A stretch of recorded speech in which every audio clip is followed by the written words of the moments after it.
I see the button on my side. I don't know if I can click Okay, it. we are recording. Are we waiting on anybody else, Katie?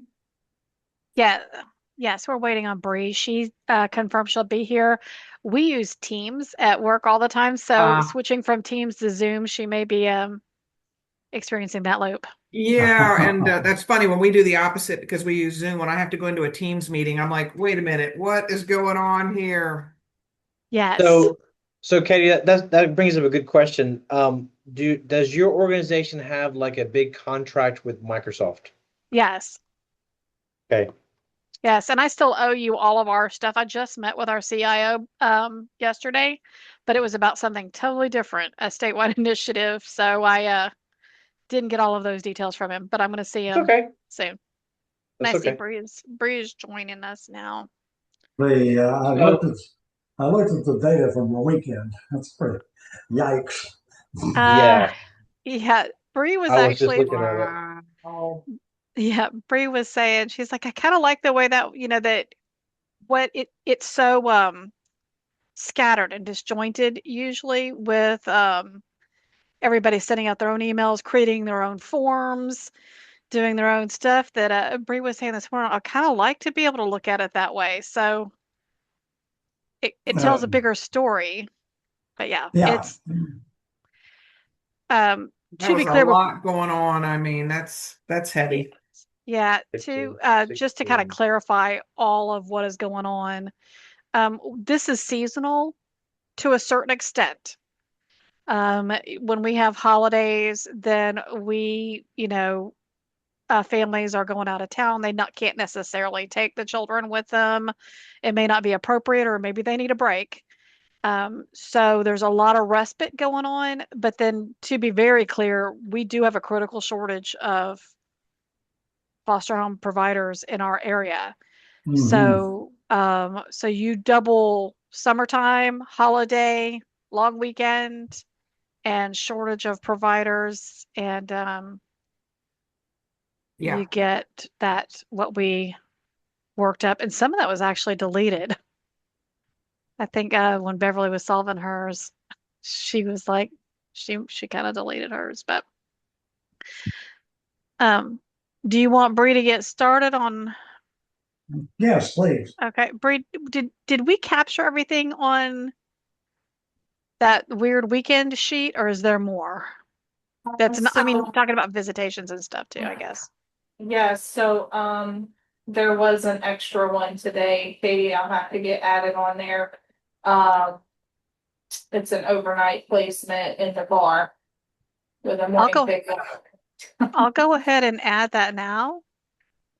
Don't give me the name, I'll get that later. Child's age. 3 and 1. Oh, so there's two, same case. Yep. And they're starting off in where and going to where? So it's the same placement, but it's just daily pickups and Okay. take the drop-in daycare because the foster parent can't keep throughout the day. So it's 7 a.m. pickups daily. And it's pretty much night to night because it's not a long-term home. It's basically just night to night while they continue to search for a long-term home. And then we also have a 16-year-old that's gotten added that will be leaving Panama City Beach tomorrow. And going to a provisional placement in Laurel Hill with a drop off at 5 p.m. No pickup, but I say provisional because it depends how it goes on if he will keep. Well, Corey was just in Panama City Beach. You should have told him to come get him. Just kidding. Well, it's tomorrow. I don't know if he'll be there tomorrow. So yeah, we've had 3 kiddos added since our call this morning. Okay. Can you talk about regular stuff like visitations and what you got going on? I'm gonna say Tuesday, so anything going on this week with visitations and how you're managing that? Yeah, so we can have a total of 6 family support workers on my team. Right now, we only have 1 family support worker, so we have 5 active vacancies that we are looking to try to hire for. We've not been successful. They've been posted. We continue to advertise. We continue to refresh positions. So our support workers are who they're responsible for facilitating the visitations that are court ordered. So without that support staff, it falls on the case manager that is assigned to the cases. So right now, our case managers are doing anywhere from minimum 10 hours a week in visitations up to 30 hours a week in visitations, which makes it tough to do the regular case management work that they're responsible for when they're supervising that many visits. I think Dr. O'Connor, that's one of the questions you and I were batting back and forth, is that the case managers actually ended up being the transporter. They're spending more of their time doing that than Right, right. And you know, I had some questions from some of my students because and Bree, I want to hear everything you're talking about, so I didn't mean to cut you off or anything. But one of the questions was, can we talk to a transporter? Can we talk to somebody who's actually driving? And I know that a lot of times you guys are doing that, but also, yeah. So Oh, I do have a support worker who I think would be amazing, Katie, Miss Angela Newman. She's my only support worker. She is a trooper. This girl, her work ethic is insane. I have to tell her when to say no and when to stop and have some time for herself. She's trying to cram 3 visits in a day. So she's trying to do 1 in the morning, 1 during kind of a lunch hour, and 1 in the evening. And then she's even offered to work some Saturdays to try to get visitations covered. We have several visitations, several cases that are hours that we need to make up to the family. So when a judge can order anywhere from 5 times a week, 2 times a week, 3 times a week. It really depends on the age of the children. But the younger kiddos, like our infants, they usually get the 5 times a week, 4 times a week, because frequency is important. We recognize that. So sometimes if she's out sick or we have a transport down south that she goes on, she'll have to tell the parents, sorry, I have this that, I have to handle, and I'm going to reschedule your visitation. We don't say canceled. We try to say rescheduled to let them know that we will make up the time that's owed to them. So she's great. She keeps these notes in her note app where she has each case and how much time she owes to each parent. And that's something that she is working towards, trying to get caught up Saturdays or adding in extra visits during the days. But she would be a great one to talk to. Okay. To be honest, it sounds like she'd make a great dispatcher. Yeah, She's I don't know that we'd have to get Bree some additional help about about what that, but I know that there's also one in Santa Rosa County that's really, really good. And Bree, when we schedule that, just need to do reminders that we don't name kid names, we don't name foster home names, and we don't give exact addresses. I have a quick question for you, Bree. When you're talking about 10 to 30 hours case managers are spending on visitation, that is 10 to 30 hours total for all of your case managers combined, or is it each one of them is doing 10 to 30 hours a week? Individual, each one of them are doing their own visits. And that includes travel time. So one visit that may only be for 2 hours a day could have an additional 3-4 hours just in transport time. So if they're leaving to Funiac, driving to Pensacola, do the visit in Pensacola, come back. Sometimes we transport parents, kids. We transport parents to the location around the foster parent's house and just have to drop them off at a store, get the kid from foster parent's house, then pick up mom or dad from the store so that we don't disclose where the foster parent lives. It's just a lot. So Bree, so that's, hold on. Mm-hmm. That's a lot. So that is going to be in man hours. That's going to be 110 to 330. She has 11 case managers. So that's going to end up being 110 to 330 hours per week per case manager for her unit. But is it, units. I had my students do one single analysis just as a starting point with some assumptions. We clearly understated the number of hours that's being spent transporting. Well, but this, I'm not saying that it's an isolated situation, but I'm thinking that there are certain departments that are more understaffed than others, right? There's certain counties that probably are more understaffed than others. Kind of. I need to tell you, we really need to look at our, and I don't know that this is part of this project or not, but if you wanted to look at it, I think we need to look at our family support worker job descriptions and our family support worker expectations. We Mm-hmm. struggle to get them and keep them. Very Mm-hmm. much struggle to get them and keep them. Yeah, Their the pay is last not time. super high. Mhm. The education level is not high. They do have to, pass the state, local, federal background screens. Right. Um, but we need to figure out, we need to look at this pool that we want to use because we do across our whole circuit have critical shortages in family support workers, and it's very difficult to keep them. The it, is it possible to hire more like the person that Bree just described? That's what we hope to do at the pay level. Now, one of the things that I think might be a boost, I don't know, this is me spitballing. One of the things that might be a boost is if they were operating more as their own team, maybe. Um, and I'll tell you that my reason for saying that is one, I got two unrelated units that work under me that are paraprofessional. And Mm-hmm. there was a lot of turnover in that paraprofessional world until they started working as a team, and they felt like they were there was a little bit more camaraderie because they all had the same education level, the same pay Mm-hmm. levels, and they seem to the retention on my teams now is fantastic, and I think it has a lot to do with the fact that they work together. Now that's me just guessing, seeing it successful, but what a lot of the feedback I get from mine, because mine used to be Mm-hmm. separated around service centers, is, I love being a part of a team where we're all kind of doing the same thing. And we started talking about a transportation unit with a leader, like a dispatcher and leader, thinking that that may be our best bet. So I think that that's one of the conversations that we've had.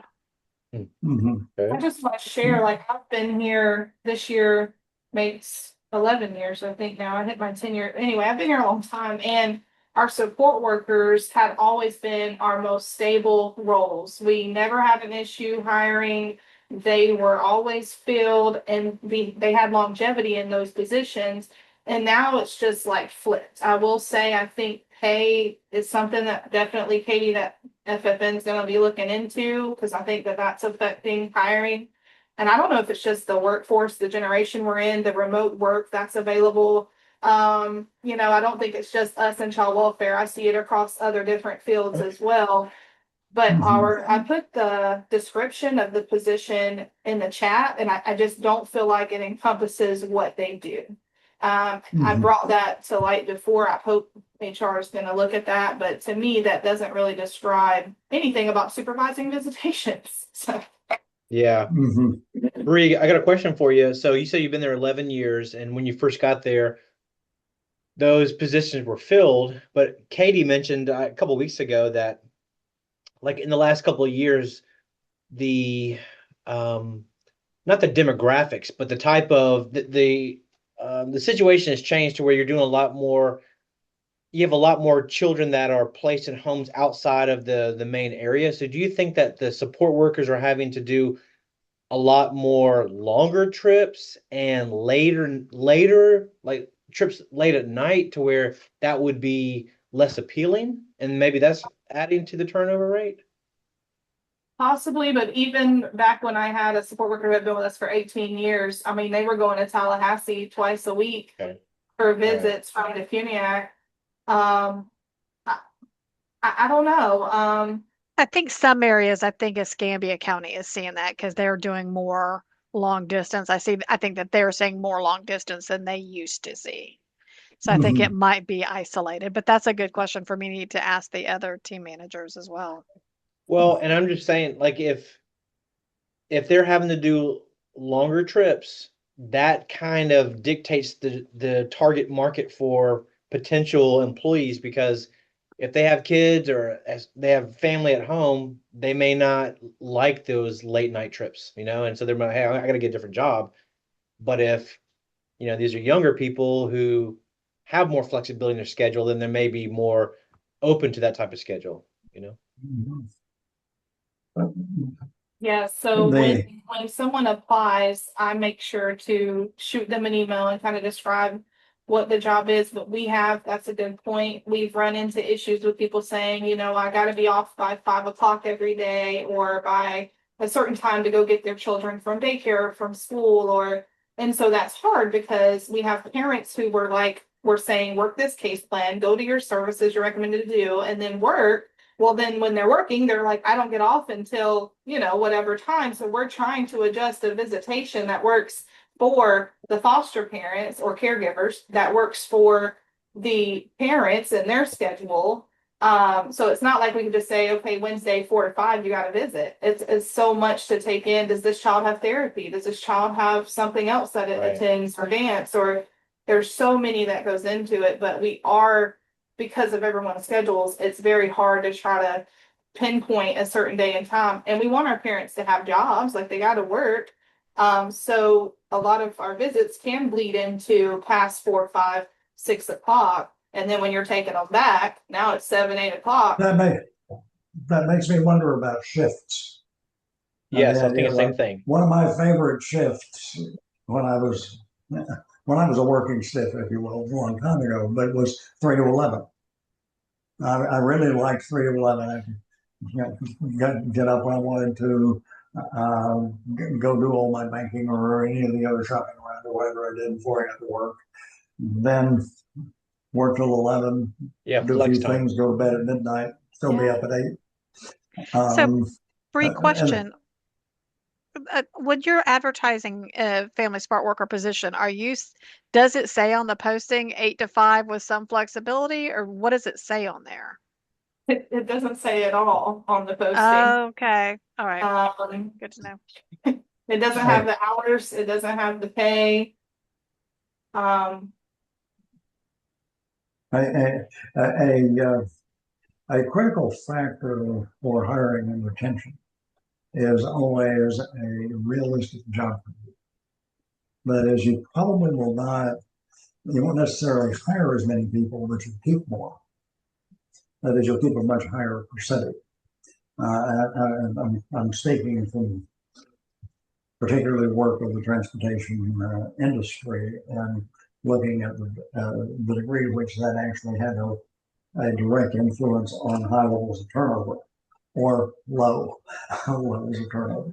And that is, if I know exactly what I'm getting, I'm buying into it. It even helps to be a little more negative than the job turns out to be, because you set expectations. And if you set the expectations here, you set expectations here and it comes in here, that's treated as a negative. You set expectations here and it comes in here, people are very happy with it. Yeah, absolutely. And actually, just to tie into that, there's a lot of research into what we call psychological contract. And when you first hire somebody, you probably have a formal contract that they sign, but they also have a psychological contract when they are kind of mentally agreeing to, okay, I'm gonna do all these things, and in return, you're gonna give me these things. And anytime we ask somebody to do something outside that psychological contract, they feel put out. They feel taken advantage of, and slowly that deteriorates their job morale to where then they're like, hey, screw this, I'm out of here.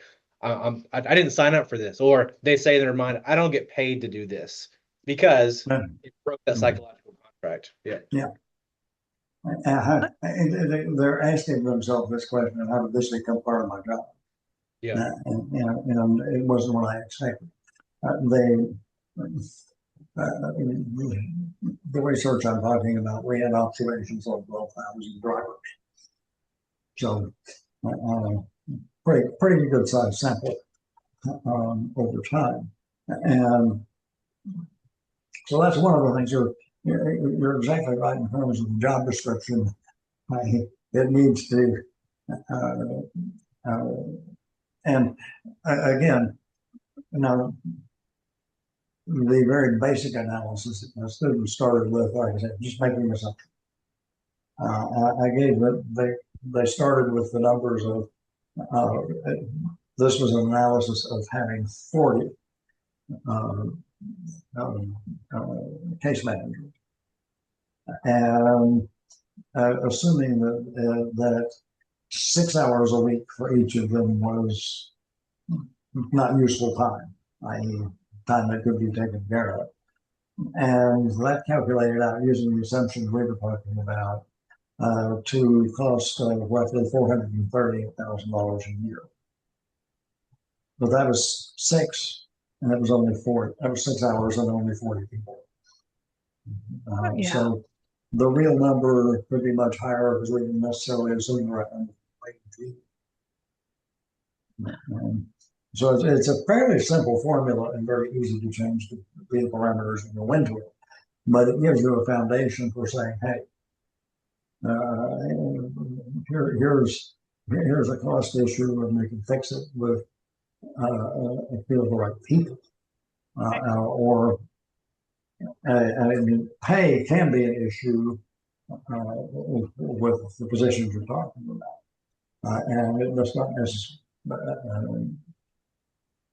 It is, of course, always possible to buy your way out of turnover, but sometimes it's way too costly. So you can't go too far with that. It still is the job itself that people are hiring into, and so if it's enough, then they're probably going to be fairly pleased with it. And that's not going to be the thing that changes whether they work for it or not. Mm-hmm. So it's a balancing. So, a question, if I can ask this, what's the starting salary for a support worker? Oh goodness, Bray. I can't. So- I don't have a. Last offer was 16 something an hour. I've seen one for 17 something an hour. And we had somebody we wanted to bring on, and she turned it down. She said, I just can't for that amount of money. Well, And just to give you an idea, my son just got a job at Tom Thumb, making $16 an hour. Yeah. So I mean, Right. and that you see the level of responsibility there.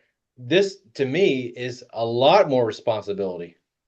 Mm-hmm. Yeah, and I mean, they do get mileage reimbursement, but I hear that a lot too, that it's 45 cents a mile, which is way below national average. So that's also not very appeasing to them. So, Yeah. But there was a couple things I saw in the chats. One is flex shifts and part-time shifts. We don't currently have that, but I think we need to explore that.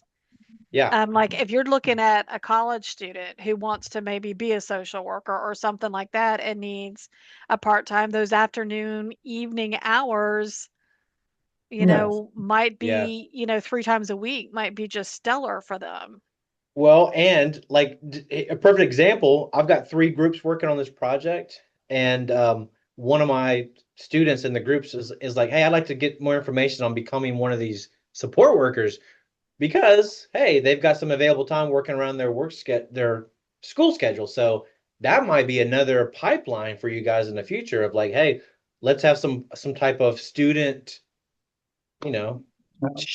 shift times or something. An internship program There you go. would probably be a really good idea, working with the social work group, or even in more general use. The website is Handshake is what we use, but it may be that you get students who can pass the background check. I mean, that clearly remains part of the issue. Yeah.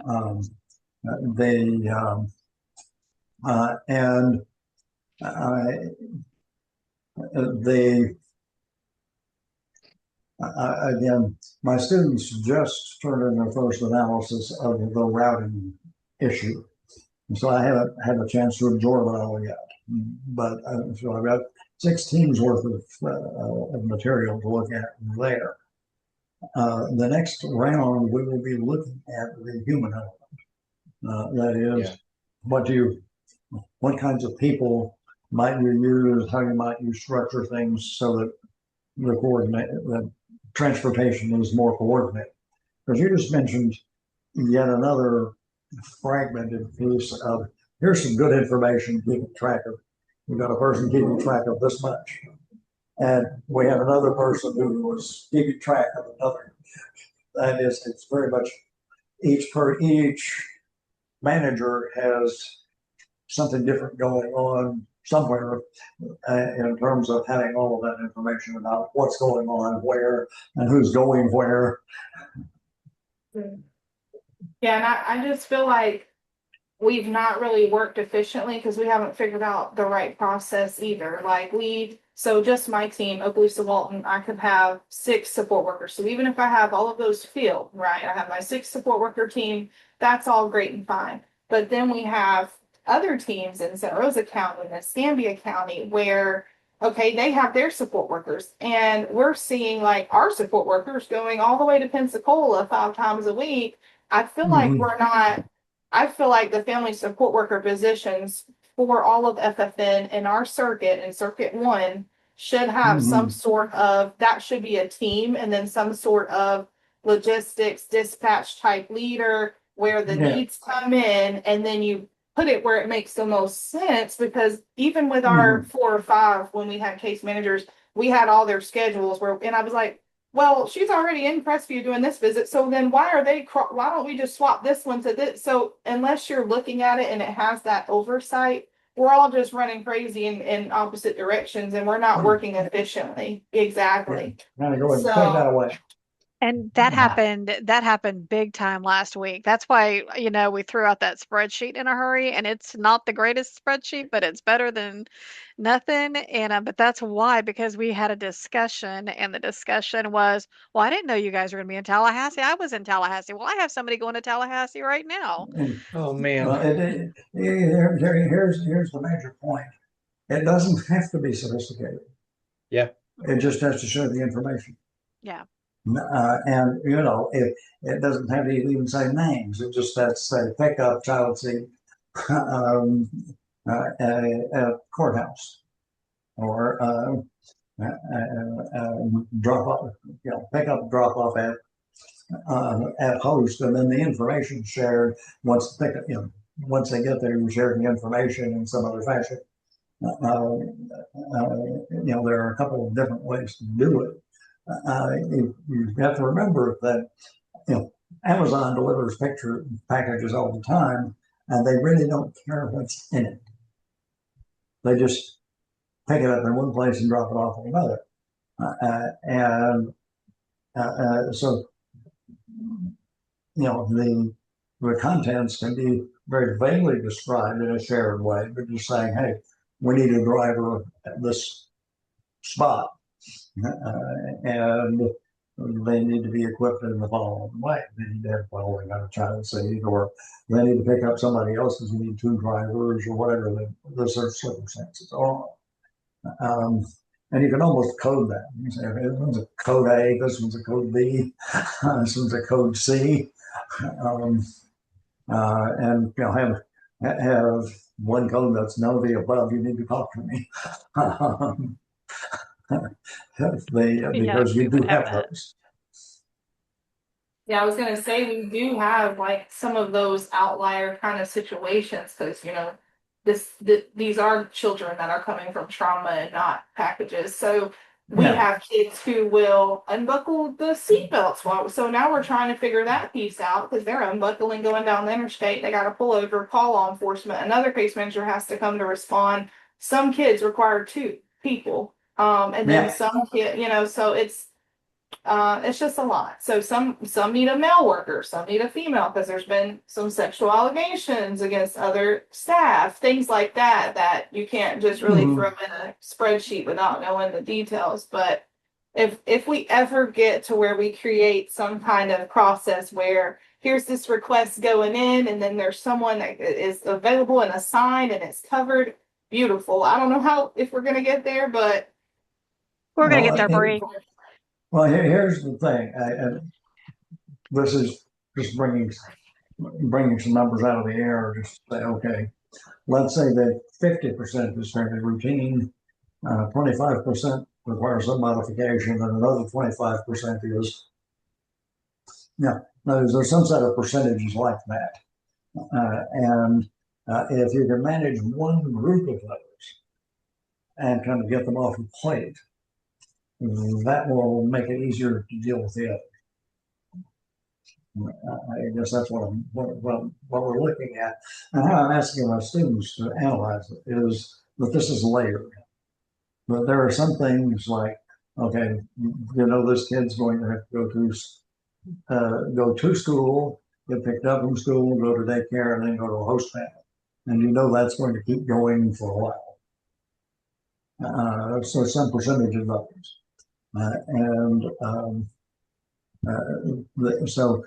and then, like you said, and now there will be some of those cases that require special attention.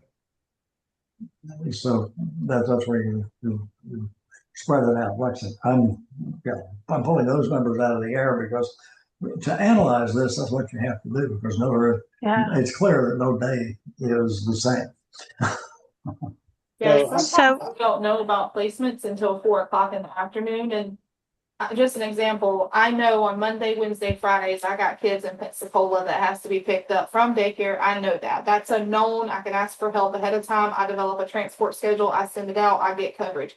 What we can't really plan for is when it's 4:30 and like, oh, hey, now this kid's going to Navarre for the night. We're scrambling. Who can take this kid? Oh, by the way, and pick up at 7 a.m. Mm-hmm.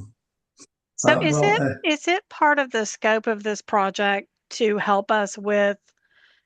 I wrote down psychological contract because I will be researching that myself. Is it part of the scope of this project to kind of look at how we're utilizing those positions and maybe should part-time, should flex schedule, should we be? Honestly, Okay. I think that all those variables are at play here. I mean, they Okay. all are affecting the overall efficiency of this whole system. So yes, I mean, I think it should be looked at some point for sure. Because I'm down with that. And I think there are a lot of threads going, but they can pull the right ones out, and some of the others will fall in place. Yeah. Or it'll be easier for them to fall in place. It's So I really do have a question. like, Go ahead. it's a domino effect. If we don't have the support and then it falls on the case managers, like they're telling me, I just want to do my case manager work. They can't get in and do it. And we've had problems with retaining our case managers because of that. So it's like it all starts and then it's just a domino. Yeah. Right. So I do have a question. How are case managers evaluated? And let me kind of elaborate on that question. Is it your ability to do your job well? And is that looked at as making sure that all the children that are under your supervision, get to where they're supposed to go? And the reason I'm asking that is, Bree, I'm sure you do a good job to try to develop your workers that are beneath you. You're probably going to be not as willing to share those resources with another case manager, and so I'm wondering, like, we were talking about, if there's a dispatcher and they were looking and somebody who's already impressed you and that person could have picked up. Well, if I'm the case manager and I'm worked hard to develop my support workers, I'm going to be like, no, you're not using my support worker. I got my kids. You need to do a better job at, recruiting and hiring your support workers.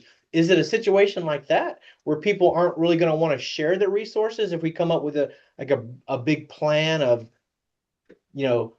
efficient utilization of the support workers, or is everybody willing to help because it doesn't really matter at the end of the day? You just got to get the kid to their home and back.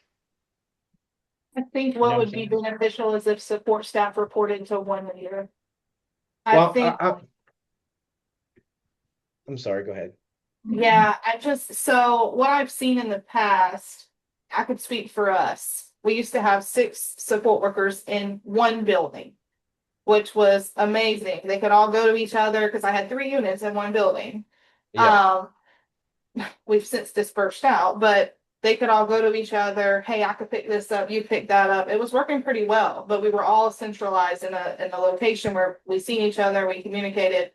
What I had seen was if a support worker or a case manager, vice versa, develop this relationship with one another, I would see them picking up that case manager's referrals because they communicate well, they respond to me. I want to do their visitations versus somebody who I can't get so I was seeing some, I don't want to say favoritism, but I was seeing kind of pick and choosing on who they want to help and what referrals they want to pick up. So we implemented where our executive assistant and the unit managers, supervisors, and myself, we see when a referral comes in and we prioritize it based upon need.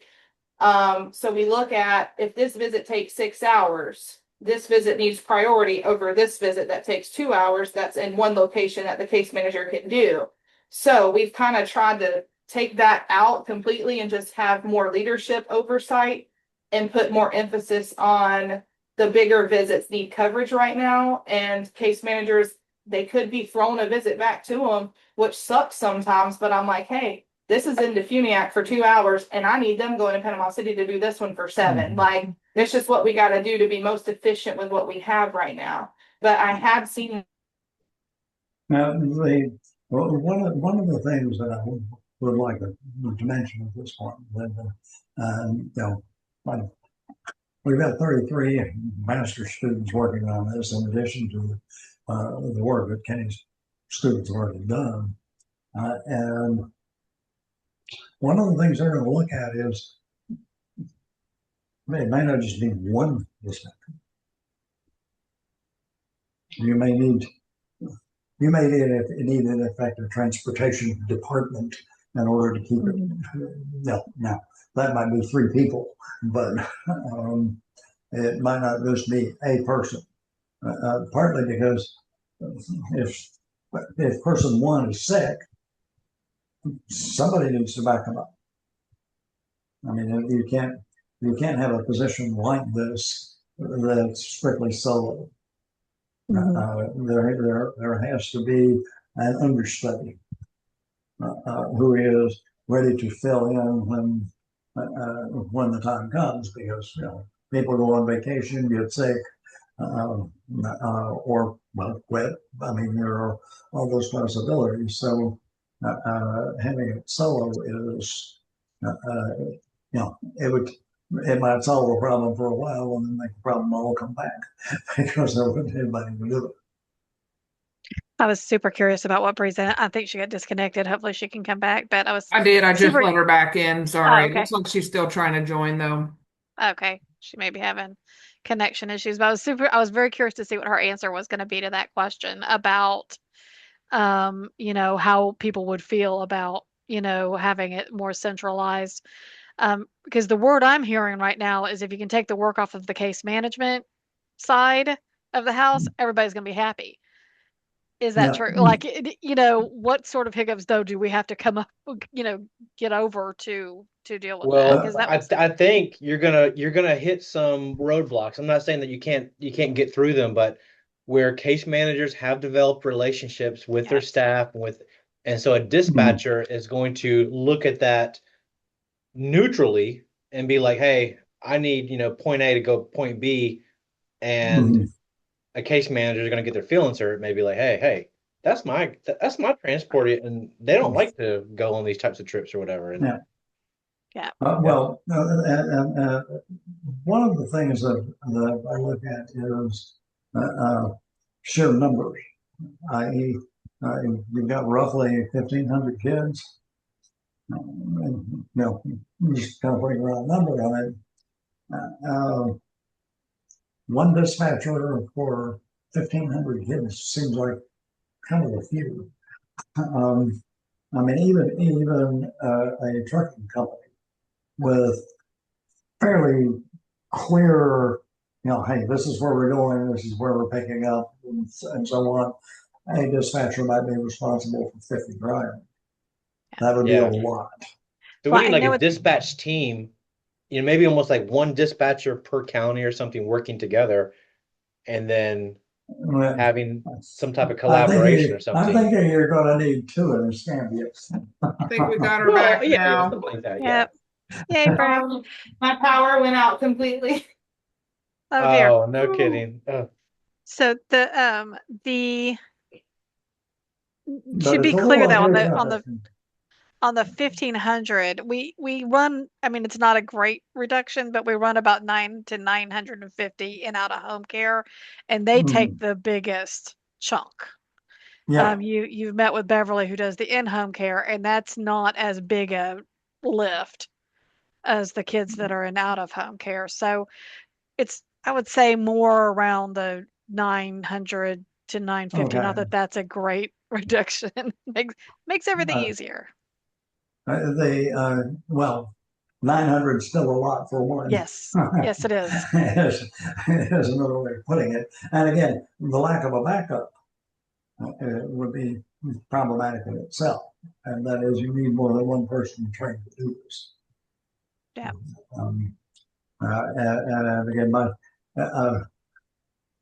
Bree's staff member sounds like the ideal person to start this or back it up. I mean, as I said before, I think it will be easier to train someone who is in the system to be a dispatcher than it would be to train a dispatcher to understand the system.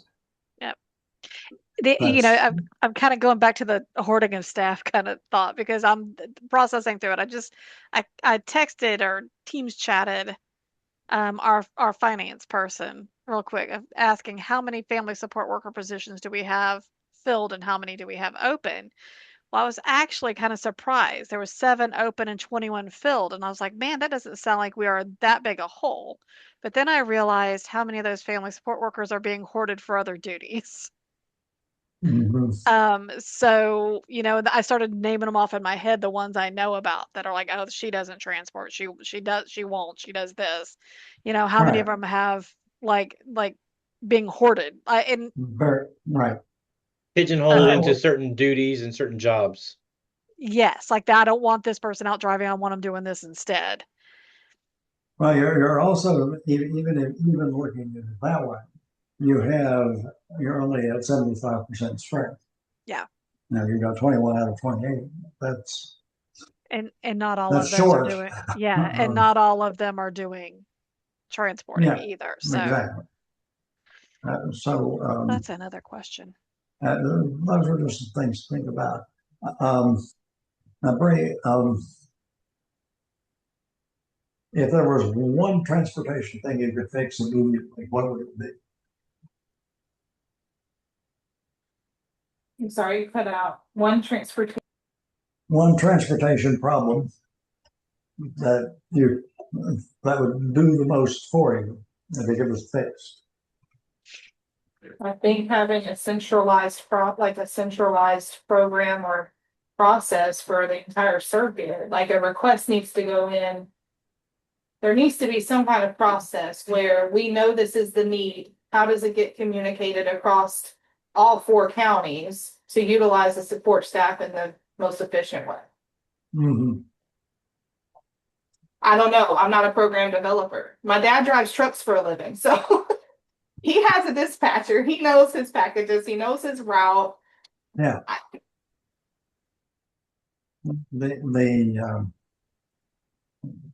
So well, let me say this. Let me say this, Steve. I'm not disagreeing that a centralized dispatch would be a great solution. However, is the need for centralized dispatch a symptom of not having enough support workers? Because if we had enough support workers, then the case manager would be able to do their job a lot easier. Be like, hey, I can schedule.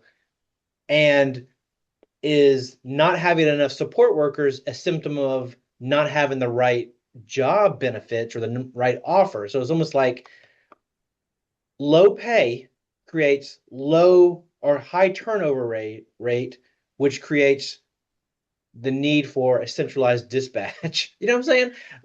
I hear you, and I think I'm going to disagree on one piece of Okay, that go ahead. is that I think that if we had enough support workers, that would be fabulous if we were fully Mhm. staffed on that. However, that doesn't stop that I anybody from our circuit could have to go to Tallahassee or to Tampa or to Yeah, wherever. So we would still have that really inefficient correct. moving around where I our agree with support that. workers could I do don't feel more. like if I'm fully staffed with my 6, I don't feel like sending mine all the way to Pensacola to do a 4 times a week visitation is effective versus utilizing their support staff in that area for that visit, if that makes sense. So we could all be fully staffed and still running in opposite directions and not working efficiently as a whole team. So we Got it. have, yes, we're Circuit 1, we're FFN, we're one team, but then we have these areas and these separate units and these separate support workers that report to each supervisor differently. So I feel like until they're maybe under one umbrella to show that we are one team, because I'll be honest, I think we're all running across the entire circuit. I don't, I'm not centralized just to Okaloosa Walton. They're not centralized just to Escambia or Santa Rosa. Like we are all moving across this whole circuit. So I don't, even if we were fully staffed, I think unless there's some kind of process to centralize things in the area that makes sense, we're still not going to operate efficiently, if that makes Oh, sense. no, it does make sense. And let me ask you a question. So are you proposing that one of the changes is taking that support worker out from under your management? Because that's an organizational change, right? And then putting them so then it's not yours. Then you don't have the pressure of managing that worker on a day-to-day basis. It's all the support worker is just a resource of the whole organization and not you, right? Yeah, I feel like the support workers across the circuit should report to a leader. That leader, because then you don't have these, I don't want to say it, but I do kind of like bias silos of we're working in this Yeah, team, like so and I so. can So we're totally doing see that. I can totally see that. yeah, so you Yeah. have a neutral party seeing what's coming in, seeing the need and assigning it based on the most efficient way to assign it. That takes out the feelings, the bias, the connection they may have built with someone. We got to get this job done the most efficient way. So I Mhm. think support staff reporting to one leader would probably be the best instead of having it separated out, because we hear all the time we're one team, but I see us sometimes operating in these separate counties, and it's like Mhm. we got to pull together because we are better together. We can get it done quicker together. So that's just my thoughts. No, Well, it's a really interesting idea. Go ahead, Steve. mhm. What Kenny was talking about earlier, the idea that one thing that has to be made clear is priority. That is, if you're going to have, let's say, centralized transportation, and particularly, first of all, a centralized source of information about what the needs are and what the available resources are. And I mean, it's a little bit like the spreadsheet we've stuck out there. If that were filled in properly all the time, that would move things along a long way if everyone were going to the same one. But the second thing is with those support workers, uh, someone would need to identify priorities for them, i.e., are you doing other parts of your work, or does transportation come first? Or is transportation secondary in your job and but primary in some other people's jobs, for example? So mutual. In some cases, it might be someone who transports when they don't have something else to do. In other cases, or it's critical. In other cases, it might be somebody who, okay, you call on them for transportation first, and if they're not available, then you move down in priority chain. So if that makes some sense, because if you centralize this in that way, you still need support workers for other things. And so you can't just, unless you simply, okay, hire a transportation staff with, Right. you know, We talked about that. at one time Yeah. we talked about the idea of just a transportation unit and Yeah. taking that maybe out of that support worker pool, but a Right. unit that really just does Yeah. transportation. We Here, did talk about that. here's a fleet of vehicles, whether it's private reimbursed or leased or whatever. And one of the things you can do as a potential way of implementing something like that is start out with some leased vehicles to see how well it works. Yeah. That way you aren't committing to the purchase. And you know, there's probably a decent chance we can get a pretty good deal with one of the car rental firms to say, hey, yeah, we want to use 6 of your cars in Escambia County. What kind of a deal can you cut us? This is who we are. We'll give you six cars going all the time. So, So, question, I just thought of something based on Steve's idea. Do you guys ever use like temporary, like in the medical field, they'll do locums tenens. They'll bring physicians in and they'll do like on a temporary basis while they're looking for permanent. Do you guys ever bring in temporary workers from like a Landrum or something like that when you're low on support workers? No, what if the only time that we'll ever kind of branch out is if there are times when like in the behavioral health world, a behavior tech title is very similar to a family support worker title. But if you want to talk um, um, lines in the sand, people don't like to, because behavior techs are just as short over there, as family Yeah. support workers are over here. But I do know in the behavioral health side of our organization, they do at times use Landrum, and some of those like temp fill positions. Luck has Yeah. not always been great with that, though. It's a sensitive business, Yeah. and it's Well, I mean, Steve was talking about leasing cars. And I was thinking, well, maybe we could lease employees, yeah. in the interim, if as a way of adjusting to surges in demand. Yeah, I think, we have to well, figure out how to mitigate risk Yeah. with that. it is possible if you had, say, a pool of temps to Yep. say, okay, right now you're going to get paid half time. You're just on call. If you get called, you get off full time. In the meantime, let's say it's a college student. Okay, they're studying. Suddenly they need to be called. Now they get paid full time. They're being paid half time just for being on call. Yeah. Some days they might get paid for doing nothing. Sometimes they might go crazy. And I mean, that's something to think about in terms of having capacity available when you need it. But you end up having to pay for capacity one way or the other, even if it's not being used. So, I mean, it's the same thing that we do with buildings. But any system is going to be some mixture of your infrastructure, people, equipment, and technology. And which capacity needs to be flexible and which capacity can be is going to be fixed no matter what. And pretty much your infrastructure is, you're stuck with what you got. I mean, that's not going to change.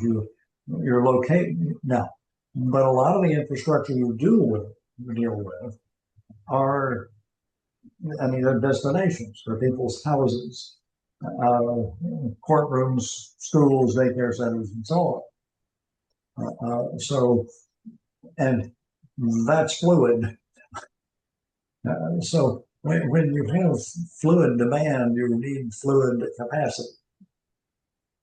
That's the issue. So again, it gets back to the idea of this is layered. What we were talking about earlier, what percentage of it can you predict pretty well in terms of what the resources are going to be required, and there's transportation. Okay, what's required on top of it? Is it transportation with the child seat or not? Is it transportation with the child seat? And oh, by the way, other things are going on, so we do second person driver, i.e., what are the add-ons? Well, I know we're kind of coming towards the end of the hour. Did I hear right that Katie, maybe you had somebody that could come in that I think Dr. O'Connor had mentioned somebody that was doing a lot of driving? I'll talk to Bree and Cassandra. Those are the two family support workers that people love. So I'll talk to them because we're done with our team manager meetings now. You've gotten everybody's faces. Okay, because Okay. I was going to ask you about the Thursday meeting and Yeah. onward. So for now, I Okay. can just take those off. But if you could line something up with them, we can Yes, put one back on. absolutely. Well, It'll be difficult to nail them both down, but also maybe I'll do one on one day and one on another Mhm. day. For now, I'll just Um, leave the meetings on there okay, and we'll just okay, drop them. okay. Yeah, I'll send you a Sounds note in the good. morning, and if we don't need it, we'll just jettison it. Okay. well, Good to and have a placeholder there, or other things we'll fill in. if I could say something, um, is there a way for us to talk to a support worker um in private? Not that you're going, but sometimes they may be more apt to share their true feelings than if the CEO, their boss is on the call, you know?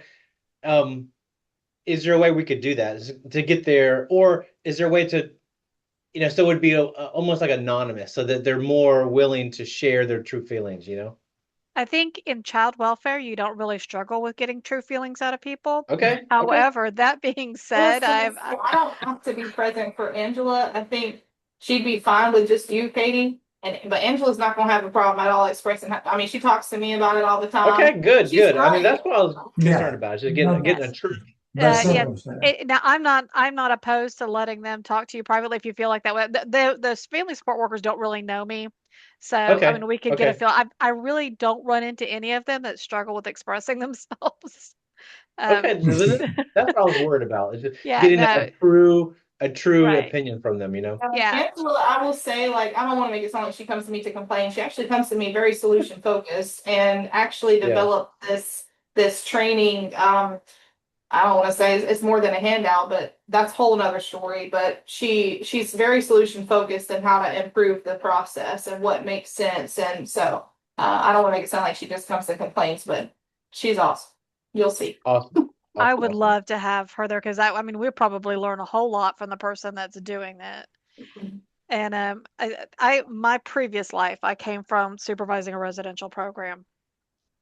And when you start talking about temp workers, I get real heartburn in the human services field. Um, so I think that I would have to overcome that. I mean, because there is that ebb and flow, but our riskiest moments were with some of those temp workers. Some of my nightmares that I Oh, still carry around are from that. So I think that there's always a way to readdress that and relook at it because that's been a minute. It's been 25 years since I've supervised residential program. Um, yeah. but I get so if I, Okay. I I'm opening my mind and I'm listening. Yeah. No, it's okay. I'm just bringing up ideas. I mean, Yeah. there's one stage in my career where I managed several hospitals and I managed emergency room physicians, and I did have a pool of temporary physicians, and I had to get them credentialed through the hospitals, but I would pull them in if I needed shifts covered, and obviously I'd pay more for that. There's a cost to that, but there's also a cost to not getting shifts covered. And so that's what I thought. I was like, hey, if we got people credentialed and whatever, but we brought them in when we needed to, then that would take stress off the case managers, just as a Yeah. solution. So yeah. Absolutely. And I'm open to having those discussions. The difference is those people will be alone then. They're not going to be in a centralized like building where where there's people, kind of watching what they're doing and how we're sending them off by themselves in a vehicle with a child. Um, Right, right. Hmm. so we would Appreciate the have to like idea.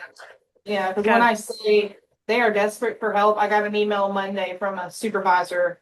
Actually, it was sent to me and Corey asking if we can go into local churches, asking if they would be open and willing to being third party supervisors for parent visitation. So that just shows how desperate we are right now. Yeah, And of course, but that comes with, like Katie's saying, kind of mitigating risk. And then you got public, because usually third parties are only approved for if a parent knows them, they know the parent, they're familiar, whether they're friends, it's not just random people that they don't know. It's, hey, supervise my visit for me. So, but that just shows the, I guess, desperation of case managers needing help to the point where I have a supervisor asking, can we go to churches and say, hey, you want to supervise visits?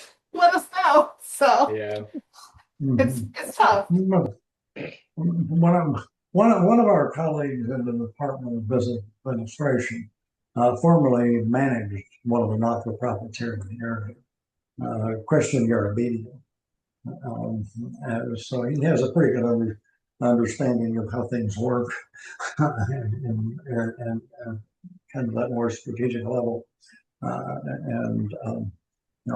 We might, he's a good guy. He's also as big as a house, by the way.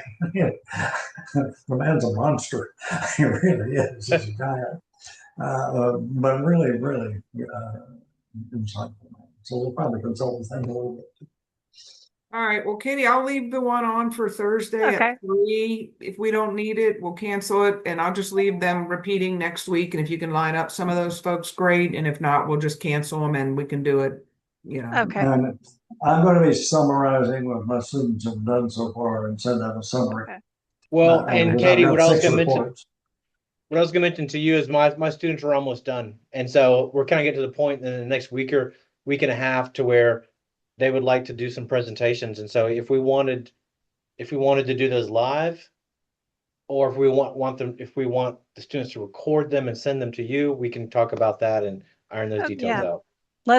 Yeah, we can talk about that because I think I would actually like to see live in case I could so we could ask questions. I said the same thing, almost like Oh. this format right here, so Yeah. you could have some interaction Yes. and discussion. Absolutely. well, we could certainly use one of those time blocks, Dr. Yeah. O'Connor, if you want me. Like I said, I'll just leave them on. There's nothing, Okay. It's no sweat off my back. It's just if I don't leave something there, something else will fill it in. So I tend to Yeah.